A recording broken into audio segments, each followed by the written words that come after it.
ہم غلامان احمد رضا ہیں، کوئی بھی ہم سے جیتا نہیں۔ آئیے اب دوسرا منظر دیکھیں۔ یہ صاحب کو میں دکھا رہا ہوں، انہوں نے تو ایسا کام کیا جو آج تک کسی نے نہیں کیا۔ دیکھیں میں شکل دکھاؤں پھر نام پوچھوں گا آپ سے تاکہ آپ کی جنرل نالج بھی تو مجھے پتا چلے۔ نہ علی خدا ہے نہ کون ہے؟ توصیف الرحمان سعودیہ کی ریالوں کے ٹکڑوں پہ پل رہے ہیں یہ لوگ۔ ہمارے ہاں شاعر لوگ کہتے ہیں نا، جس کا کھانا اسی کا گانا، تو ہم نبی کے ٹکڑے کھا رہے ہیں تو انہی کی گاتے ہیں، اہل بیت کے صدقہ کھا رہے ہیں تو انہی کی گاتے ہیں، یہ سعودیہ کی نجدیوں کی ریالیں کھاتے ہیں تو انہی کی گاتے ہیں۔ تو اب دیکھیے آپ تعجب میں پڑ جائیں گے، اس کلپ کو غور سے سنیں۔ اس نے وہ کام کیا جو 1400 سال میں کسی نے نہیں کیا۔ دیکھیے ذرا سن لیجئے، میں تبصرہ تو بعد میں ہی کروں گا، سن لیجئے۔ نہ علی خدا ہے نہ خدا سے جدا ہے، پھر کیا بنا ہے؟ اللہ کی قسم دنیا کے جھوٹوں میں سے بہت بڑا جھوٹ کربلا کی یہ کہانی ہے۔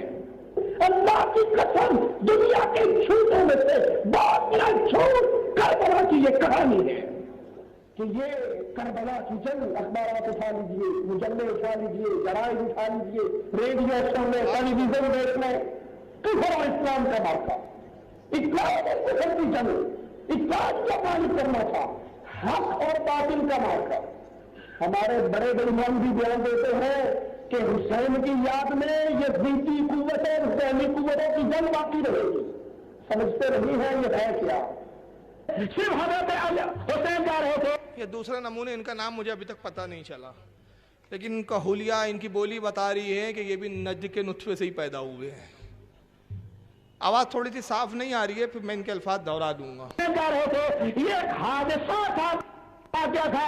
یہ ایک اختلافی چیز تھی، یہ کوئی کفر و اسلام کی لڑائی اور جہاد نہیں۔ اگر مسلمان کہتے ہیں اسلام زندہ ہوتا ہے ہر کربلا کے بعد کون سے انسان اسلام زندہ ہوا؟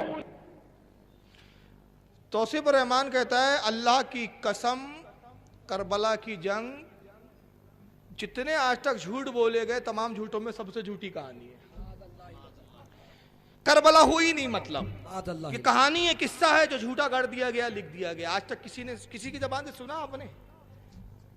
ارے غیر مسلم نے بھی نہیں بولا ہوگا کبھی یہ۔ وہ بھی تسلیم کرتے ہیں کہ بھائی سرزمین عراق میں کربلا کی سرزمین پر ایک حق و باطل میں مارکا ہوا تھا۔ ایک غیر مسلم شاعر کہتا ہے، بڑا پیارا شعر یاد آ رہا ہے، غیر مسلموں نے بڑے اس پہ اشعار کہے ہیں۔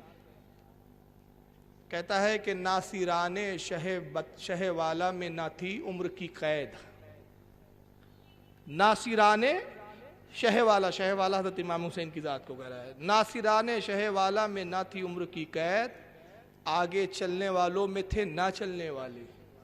جو نہیں چل سکتے تھے وہ بھی چلنے والوں میں آگے آگے چلے، آگے چلنے والوں میں تھے نہ چلنے والے۔ ایڑیاں حضرت علی اصغر نے رگڑی نہیں بلکہ پاؤں دکھلائے تھے بیت کو کچلنے والے۔ سبحان اللہ، پاؤں دکھلائے تھے بیت کو۔ یہ غیر مسلم شاعر کا قول ہے۔ وہ بھی مانتے کہ کربلا ہوئی، علی اصغر شہید ہوئے، امام حسین کے ساتھ ایک جم غفیر شہادت سے سرفراز ہوا، لیکن یہ پتہ نہیں کون سی مٹی کے بنے ہیں۔ اب میں ایک سخت جملہ کہہ رہا ہوں، میرا دل کھول رہا ہے، غصہ آ رہا ہے، اس لیے اصل میں فاروقی جلال ہے نا، ضبط نہیں ہوتا۔ سبحان اللہ، سبحان اللہ، صدقے میں کچھ تو ملیں گا فاروق اعظم سبحان سے۔ اللہ، بے شک۔ تو مجھے لگتا ہے کہ اس کا باپ جب اس کی ماں سے صحبت کر رہا تھا، یقیناً ابلیس شامل تھا، تب یہ پیدا ہوا۔ حق ہے، حق ہے۔ یہ حلال ہی ہو نہیں سکتے، میں لفظوں سے نہیں کھیل رہا ہوں۔ حضرت امام بہقی کی کتاب اٹھا لیجئے حدیث کی، شعب الایمان، طبرانی اٹھا لیجئے، اس میں صاف حدیث موجود ہے۔ اللہ کے نبی نے فرمایا جو میرے اہل بیت کی تعظیم نہ کرے، میرے اہل بیت کا حق نہ جانے، وہ تین حال سے خالی نہیں، یا تو منافق ہے، یا حیضی بچہ، یا حرام کی اولاد۔ بہت خوب۔ یہ نبی نے کہا، میں نے نہیں کہا، تو مجھے تو لگتا ہے یہ اس کے نطفے میں فالٹ ہے۔